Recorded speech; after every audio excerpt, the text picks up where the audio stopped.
Hai semuanya, kembali lagi di channel Portal Edukasi. Pada kesempatan kali ini, kita akan mencoba contoh soal penilaian akhir tahun untuk kelas 8, mata pelajaran ilmu pengetahuan alam. Kita langsung masuk ke soal nomor 1 ya. Soal nomor 1. Dalam konsep tekanan zat padat, apabila semakin kecil luas permukaan suatu benda, maka A. Semakin besar tekanan yang dihasilkan, B. Semakin besar gaya yang dihasilkan, C. Semakin kecil tekanan yang dihasilkan, atau D. Semakin besar gaya yang dihasilkan. Seperti biasa, kalian coba jawab ya sampai yang birunya habis.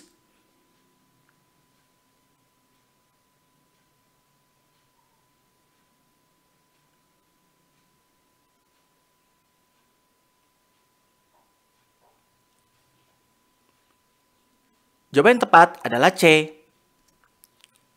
Pada tekanan zat padat, apabila luas permukaan benda itu besar, maka tekanan yang dihasilkan akan semakin kecil. Sebaliknya, apabila semakin sempit luas permukaan suatu benda, maka tekanan yang dihasilkan akan semakin besar. Soal nomor 2. Benda menjadi lebih ringan bila diukur dalam air daripada di udara. Karena A. Air menekan ke segala arah, terutama ke bawah. B. Benda melepas energi ke air. C. Dalam air tidak terpengaruh oksigen. Atau D. Dalam air, benda mendapatkan gaya ke atas.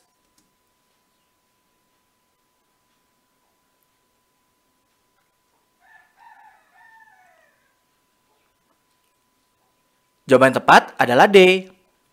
Menurut Archimedes, benda menjadi lebih ringan bila diukur dalam air daripada di udara. Karena di dalam air, benda mendapatkan gaya ke atas. Soal nomor 3. Apabila massa jenis air lebih kecil daripada suatu benda, maka benda tersebut akan A. Mengapung, B. Melayang, C. Tenggelam, atau D. Semua salah.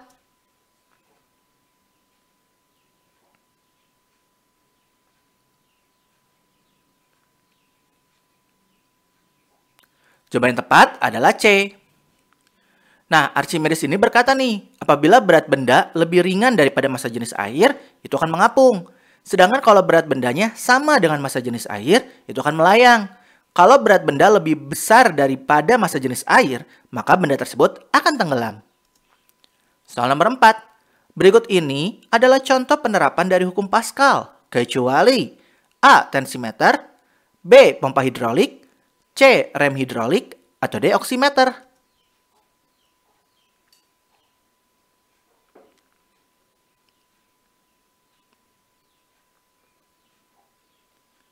Jawaban yang tepat adalah D. Oximeter tidak menggunakan hukum Pascal ya, melainkan menggunakan sinar inframerah melalui pembuluh kapiler. Soal nomor 5. Andi menekan meja dengan gaya sebesar 10 Newton. Jika luas bidang meja tersebut adalah 25 meter persegi, hitunglah besar tekanan yang dihasilkan oleh Andi. Apakah A. 250 Pascal, B. 2,5 Pascal, C. 0,25 Pascal, atau D. 0,4 Pascal.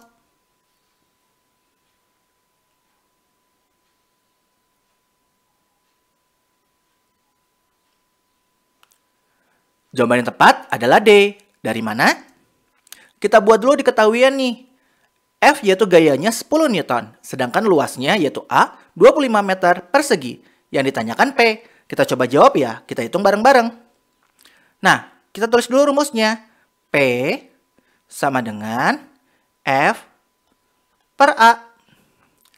Nah, kita masukin nih. F-nya adalah 10 per 25. Sama dengan tinggal 10 dibagi 25. Kita coba bagi kurung ya. 10 dibagi 25. 10 dibagi 25 nggak bisa nih. Kita kasih 0, karena udah kasih 0, kita tambahin 0-nya 1 di sini. Tinggal 100 dibagi 25. Jadinya 4. 4 kali 25, 100. Langsung habis nih. Jadi jawabannya adalah 0,4.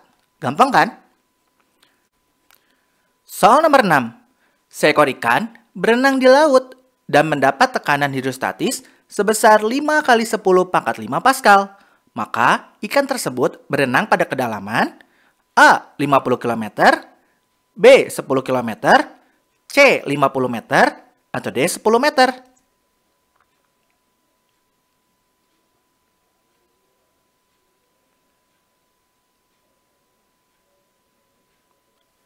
Jawaban yang tepat adalah C. Nah, kita buat dulu diketahuiannya. Diketahuinya itu ada G, Rho, dan P. Biasanya, kalau G itu gravitasi, dan Rho itu nggak disebutkan ya. Kita bisa hafalkan, gravitasi itu selalu 10, sedangkan Rho itu selalu 1000 kalau untuk massa jenis air ya. Dan kemudian tadi tekanannya 5 kali 10 pangkat 5, yang ditanyakan H. Nah, sebelum kita masukkan rumus, alangkah lebih mudahnya kalau P-nya ini, kita ubah dulu nih jadi angka biasa, 5 kali 10 pangkat 5. Jadinya 5 dikali 10 pangkat 5 itu adalah 100.000. Jadinya 500.000. Nah, setelah jadi 500.000 gini, kita tinggal masukkan rumusnya. Rumus tekanan hidrostatis yaitu P sama dengan Rho dikali G dikali H. Tinggal masukkan angka-angkanya. P-nya itu adalah 500.000. Kemudian sama dengan Rho-nya 1000. Dikali gravitasinya 10. Yang ditanyakan kedalamannya, yaitu H. Kita tulis lagi, 500.000 sama dengan 1000 kali 10, 10.000 dikali H, jadinya 10.000 H. Nah, di sini masih 10.000 H, yang kita cari H. Jadinya H sama dengan tinggal 500.000 dibagi 10.000. 500.000 dibagi 10.000. Kita tinggal coret nolnya. Di sini coret nolnya 4, di sini juga coret nolnya 4. Tinggal 50 bagi 1. Jadinya ketahuan 50. Gimana? Gampang kan? Soal nomor 7. Sebuah alat pengangkat mobil memiliki luas penampang pengisap kecil A1 sebesar 20 cm kuadrat dan pengisap besar A2 sebesar 50 cm kuadrat.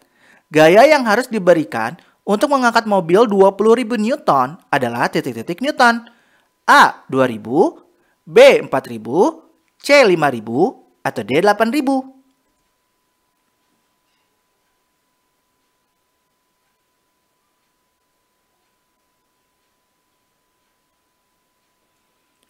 Jawaban yang tepat adalah D, yaitu 8000. Dari mana? Kita kerjakan ya. Pertama, diketahui A1-nya itu adalah 20 cm kuadrat. Sedangkan A2-nya yaitu 50 cm kuadrat. Dan F2-nya yaitu 20.000 Newton. Yang ditanyakan F1. Kita jawab ya. Di sini ini gampang banget. Jadinya kita tinggal tulis P1 sama dengan P2. Di mana P1 itu adalah F1 per A1 sama dengan F2 per A2. Kita tinggal masukkan. F1-nya nggak ketahuan. Kita tulis lagi aja. F1 per A1-nya yaitu 20. Sama dengan F2-nya 20.000. Per A2-nya yaitu 50. Kita sederhanakan dulu ya ke sebelah sini ya. F1 per 20 sama dengan 20.000 dibagi 50, yaitu 400.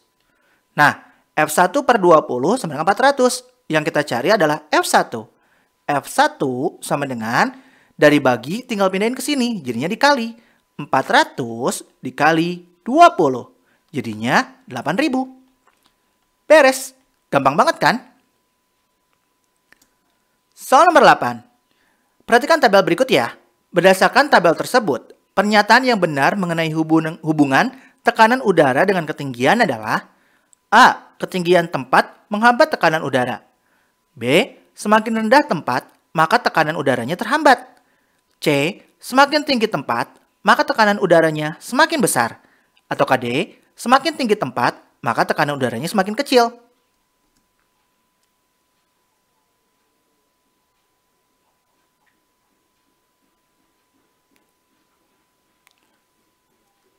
Sudah jelas ya? Jawabannya D. Itu tinggal lihat aja. Tadi semakin tinggi itu semakin kecil ya. Soal nomor 9. Sebuah benda memiliki berat 50 Newton. Ketika ditimbang dalam air, beratnya hanya 45 Newton. Maka gaya ke atas yang menekan benda sebesar A 5 Newton, B 25 Newton, C 45 Newton, atau D 50 Newton.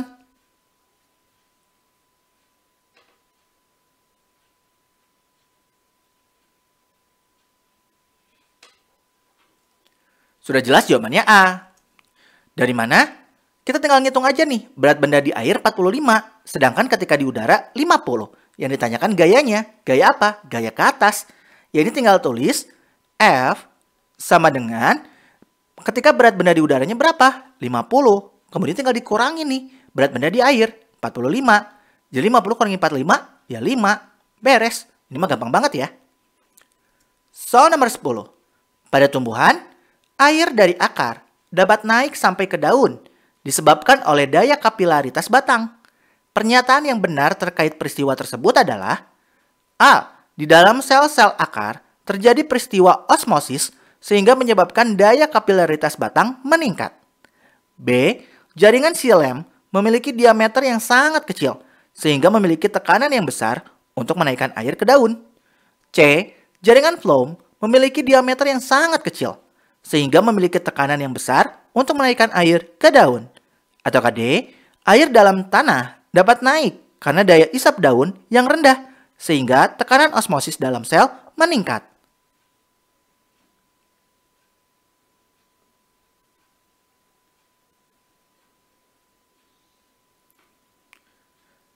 Jawaban yang tepat adalah A.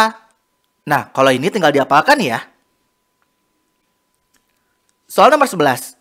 Bila kadar glukosa dalam urin 1,5%, kemungkinan orang tersebut menderita A. Peradangan kandung kemih, B. Gagal ginjal, C. Diabetes mellitus, atau D. Diabetes insipidus.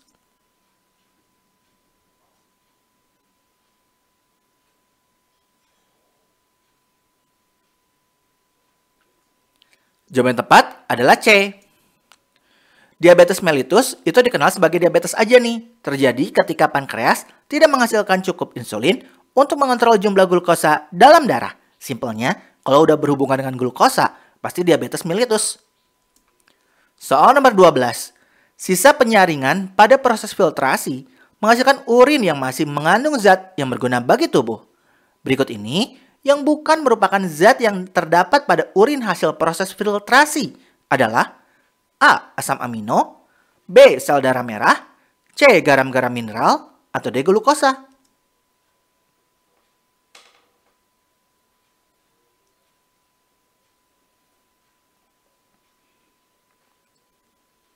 Jawaban yang tepat adalah B. Sel darah merah tidak dikeluarkan dari urin ya. Soal nomor 13. Berikut ini yang tidak termasuk alat ekskresi adalah A. Kulit, B. Hati, C. Usus besar, atau D. Ginjal.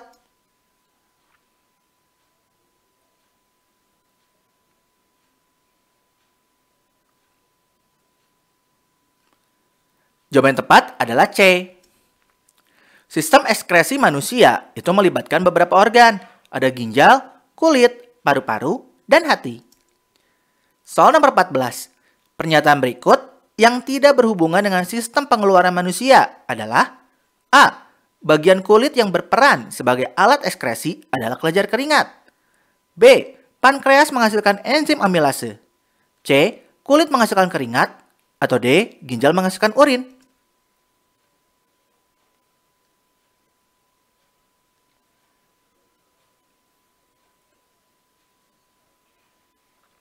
Jawaban yang tepat adalah B.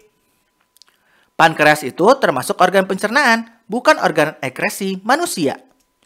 Soal nomor 15. Bagian yang berperan dalam proses pembentukan urin primer adalah apakah A1 atau B2 atau C3 atau D4?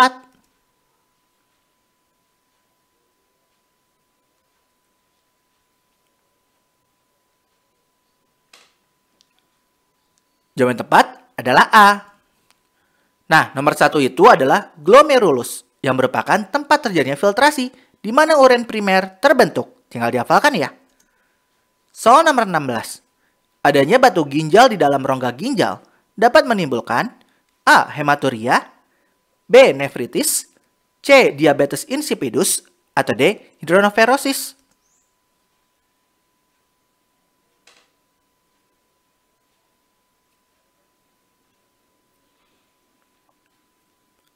Jawaban yang tepat adalah D.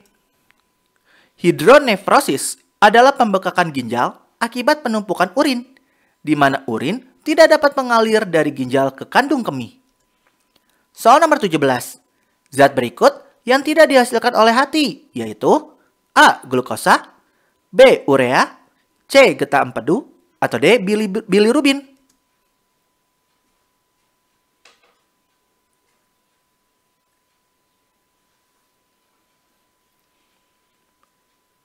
Jawaban yang tepat adalah A.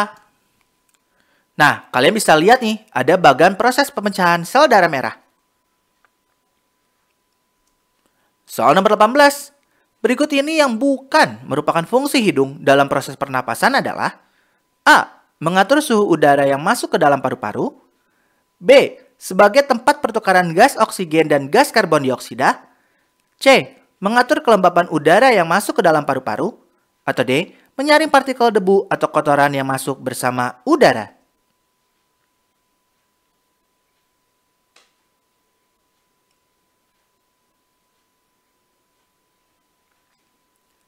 Jawaban yang tepat adalah B. Karena yang berfungsi untuk pertukaran gas oksigen dan karbon dioksida itu alveolus ya. Soal nomor 19. Jaringan dalam paru-paru yang berfungsi sebagai tempat pertukaran oksigen dan karbon dioksida adalah A. Alveolus, B. Bronchiolus, C. Bronchus, atau D. Laring. Gampang banget.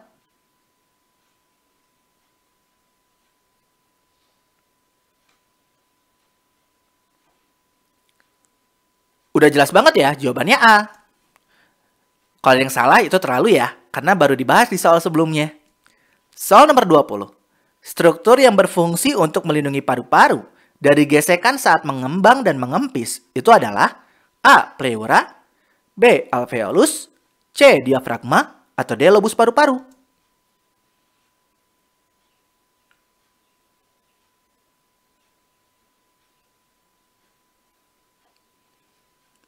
Jawaban yang tepat adalah A. Kalau itu tinggal dihafalkan ya. Soal nomor 21. Berapakah sih volume udara residu yang terdapat dalam paru-paru? A. 500 ml, B. 1000 ml, C. 1500 ml, atau D. 2000 ml.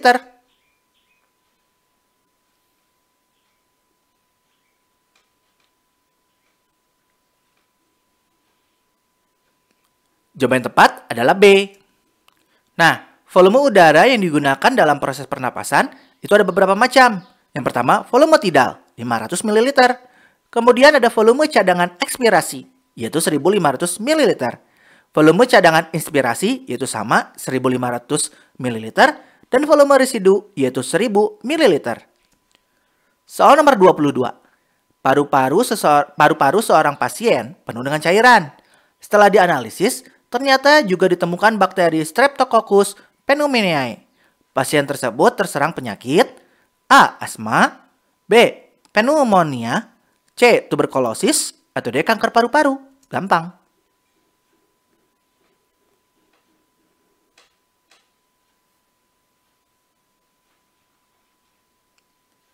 Tentu saja jawabannya B. Udah jelas banget ya dari nama bakterinya. Soal nomor 23. Berikut ini merupakan upaya dalam menjaga kesehatan sistem pernapasan manusia, yaitu A. Tidak merokok, B. Berolahraga di malam hari, C. Duduk di dekat perokok aktif, atau D. Saling bertukar masker yang sudah digunakan.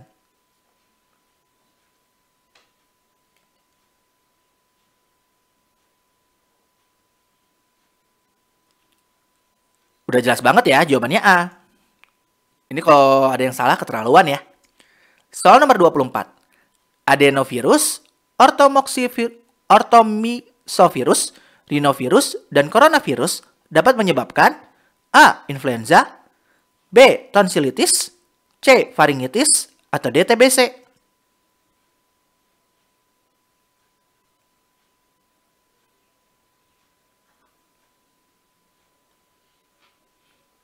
Jawaban tepat adalah C. Faringitis adalah infeksi pada faring oleh kuman penyakit seperti virus, bakteri, maupun jamur. Nah, virus-virus yang dapat menyebabkan faringitis itu contohnya adenovirus, ortomisovirus, rhinovirus, dan coronavirus. Soal nomor 25. Bagian yang ditujukan oleh huruf P, R, dan S secara berurutan adalah A. Daun telinga, saluran telinga, tulang sanggurdi. B. Daun telinga, saluran telinga, tulang landasan. C. Saluran telinga, gendang telinga, tulang sanggurdi. Atau D. Saluran telinga, gendang telinga, tulang landasan.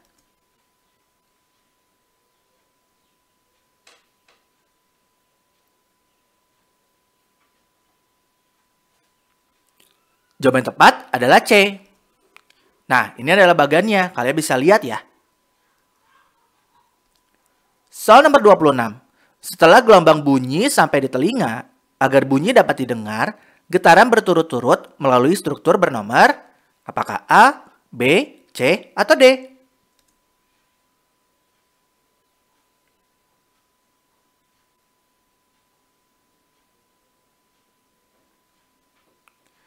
Jawaban yang tepat adalah A. Nah, kalau itu tinggal dihafalkan aja urutannya ya. Soal nomor 27. Bunyi pantul sebagian terdengar bersama-sama dengan bunyi asli, sehingga bunyi asli tidak terdengar jelas. Itu adalah pengertian dari A. Gaung, B. Gema, C. Frekuensi, atau D. Amplitudo.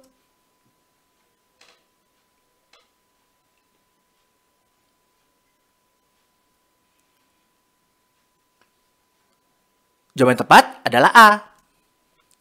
Gaung itu adalah bunyi pantul sebagian terdengar bersama-sama dengan bunyi asli, sehingga bunyi asli tidak terdengar jelas. Soal nomor 28.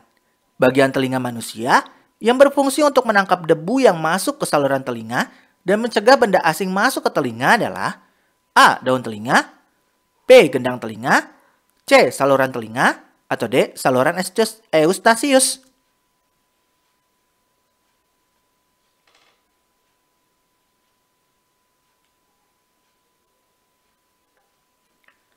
Jawaban tepat adalah C. Itu tinggal dihafalkan ya fungsinya. Soal nomor 29. Gelombang yang memerlukan medium dalam perambatannya adalah A. Gelombang mekanis, B. Gelombang transversal, C. Gelombang longitudinal, atau D. Gelombang elektromagnetik.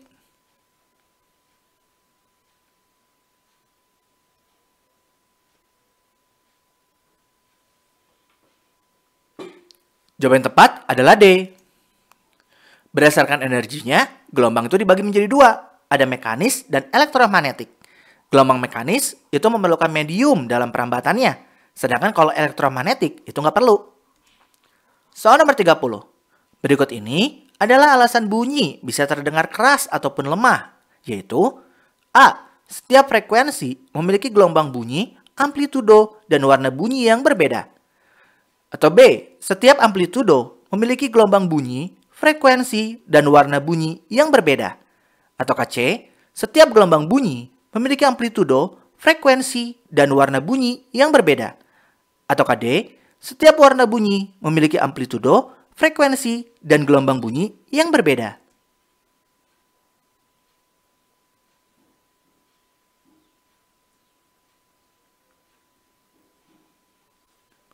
Jawaban yang tepat adalah C. Pernahkah kalian mendengar bunyi yang keras ataupun lemah? Kenapa sih bisa berbeda? Itu dikarenakan setiap gelombang bunyi, hati-hati, memiliki frekuensi, amplitudo, dan warna bunyi yang berbeda, meskipun perambatannya melalui medium yang sama. Soal nomor 31. Dari permukaan air laut, sinyal bunyi dikirim ke dasar laut. Sinyal tersebut diterima kembali setelah 12 second. Jika cepat rambat bunyi dalam air adalah 1800 meter per second, maka kedalaman laut di tempat itu adalah A. 10.800, B. 21.600, C. 8.100, atau D. 5.400.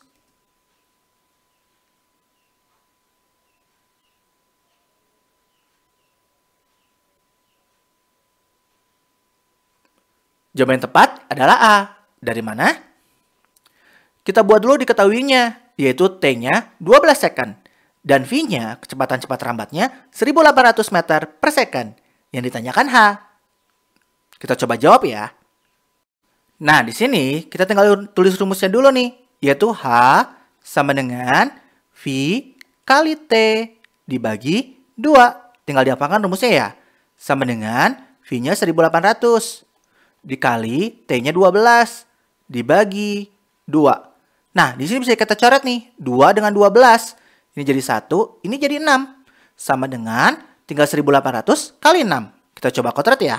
1800 kali 6. 0 kali 6 ya udah 0. 0 kali 6 ya 0. 8 kali 6, 48.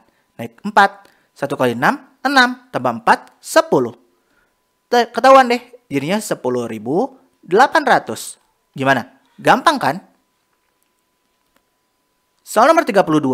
Sebuah bandul digetarkan selama 1 menit sehingga menghasilkan 40 getaran. Periode bandul tersebut adalah A. 0,15 second, B. 0,33 second, C. 1,5 second, atau D. 0,25 second.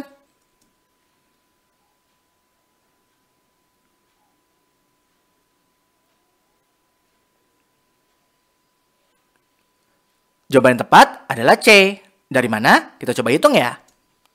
Buat dulu diketahuinya. T-nya itu 1 menit. Ingat, masih dalam menit. Kita ubah ke dalam second atau detik. 1 menit itu 60 detik. Dan getarannya yaitu N sama dengan 40 getaran.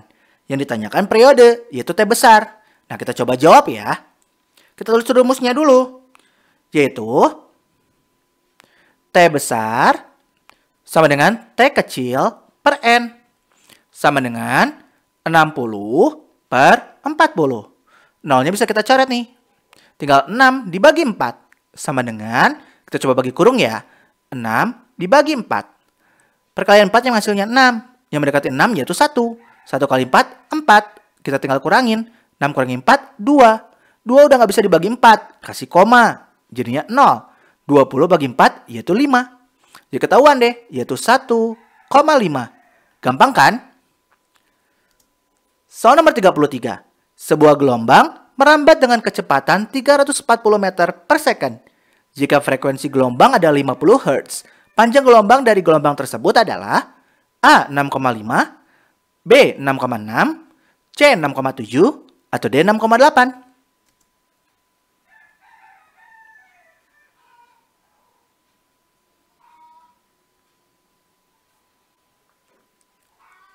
Jawaban yang tepat adalah D.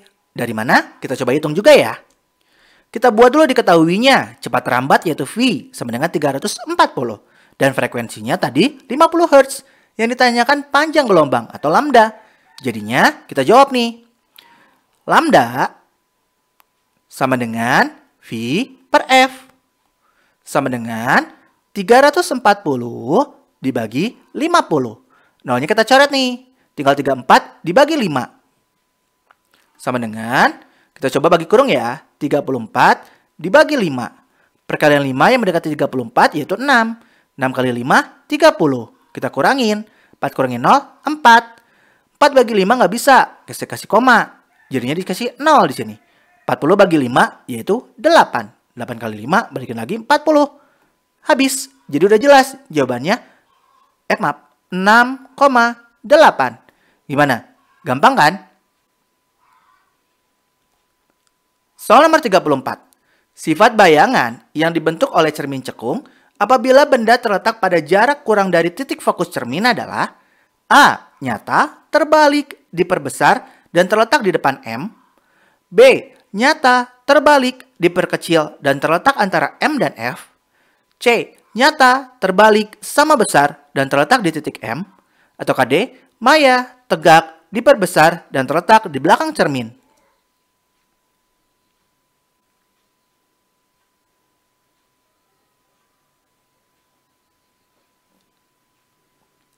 Jawaban yang tepat adalah D. Kenapa bisa begitu? Karena bayangan terbentuk di ruang nomor 4. Soal nomor 35. Alat optik yang memiliki lensa cembung sehingga dapat membantu mendekatkan objek ke mata serta membantu untuk melihat benda yang kecil adalah A. Teropong, B. Teleskop, C. Mikroskop, atau D. Lup.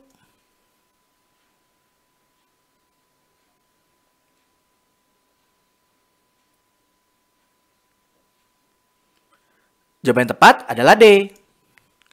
Kegunaan dari lup sendiri untuk melihat benda yang lebih kecil agar terlihat besar dengan bantuan lensa cembung. Soal nomor 36. Pasangan yang tepat antara lensa yang terdapat pada mikroskop dan bayangan yang dibentuk oleh lensa adalah A. Lensa objektif. Itu bayangannya nyata dan diperbesar. Sedangkan lensa okuler, bayangannya maya dan diperbesar. Ataukah B. Lensa objektifnya, bayangannya nyata dan diperkecil. Sedangkan lensa okulernya, bayangannya maya dan diperbesar. Ataukah C. Lensa objektifnya, bayangannya maya dan diperbesar. Sedangkan lensa okulernya, bayangannya maya dan diperbesar. Ataukah D. Lensa objektif, bayangannya nyata dan diperbesar. Sedangkan lensa okuler, bayangannya nyata dan diperbesar.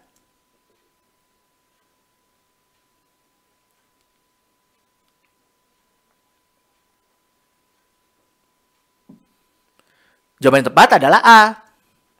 Oh, itu tinggal dihafalin ya. Soal nomor 37.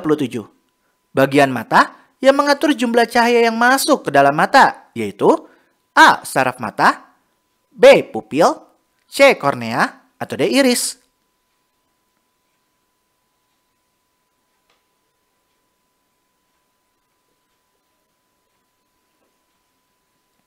Jawaban yang tepat adalah D. Fungsi dari iris sendiri itu untuk mengatur jumlah cahaya yang masuk ke mata.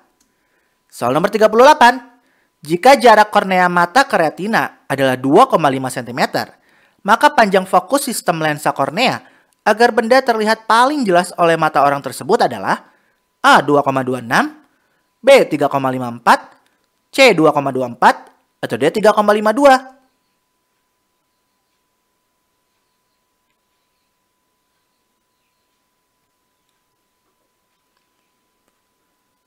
Jawaban yang tepat adalah A. Nah, diketahui S-nya itu 25 cm, sedangkan S kutipnya adalah 2,5 cm. Yang ditanyakan F. Ingat, tinggal diingat rumusnya, yaitu 1 per F sama dengan 1 per S ditambah 1 per S kutip. Itu tinggal dihitung aja ke bawahnya. Soal nomor 39. Sebuah benda yang tingginya 12 cm diletakkan 10 cm di depan cermin cembung yang jari-jari kelengkungannya 30 cm. Sifat-sifat bayangan yang dibentuk oleh cermin tersebut adalah A. Nyata, terbalik, dan diperkecil. B. Maya, tegak, dan diperbesar. C. Nyata, tegak, dan diperbesar. Atau D. Maya, tegak, dan diperkecil.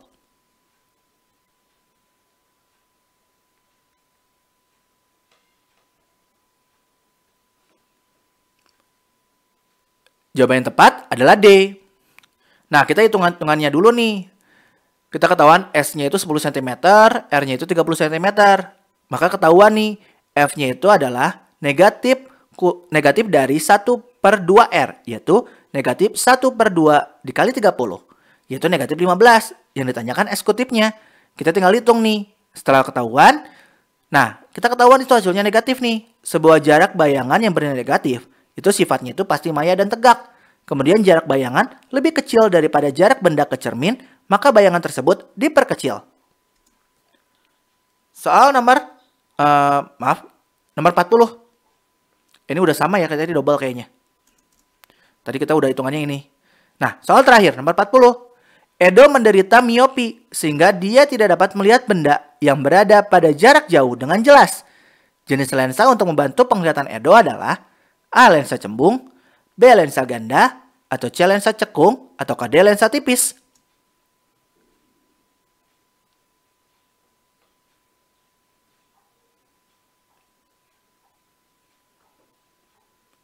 Jawaban yang tepat adalah C. Penderita rabun jauh atau miopi itu dapat dibantu dengan menggunakan lensa cekung. Jadi gimana nih? Dari 40 soal, kalian betul berapa? Untuk mengetahui nilainya, tinggal dikali 10 dibagi 4 ya. Kalau nilainya masih kurang, kalian pahami lagi materi-materi video pembelajaran di portal edukasi. Kemudian kalian coba lagi latihan soalnya sampai nilainya bagus. Nah ya, mungkin cukup sekian. Terima kasih telah menyimak video pembelajaran hingga selesai. Semoga bermanfaat kita semua. Jangan lupa like, comment, and subscribe.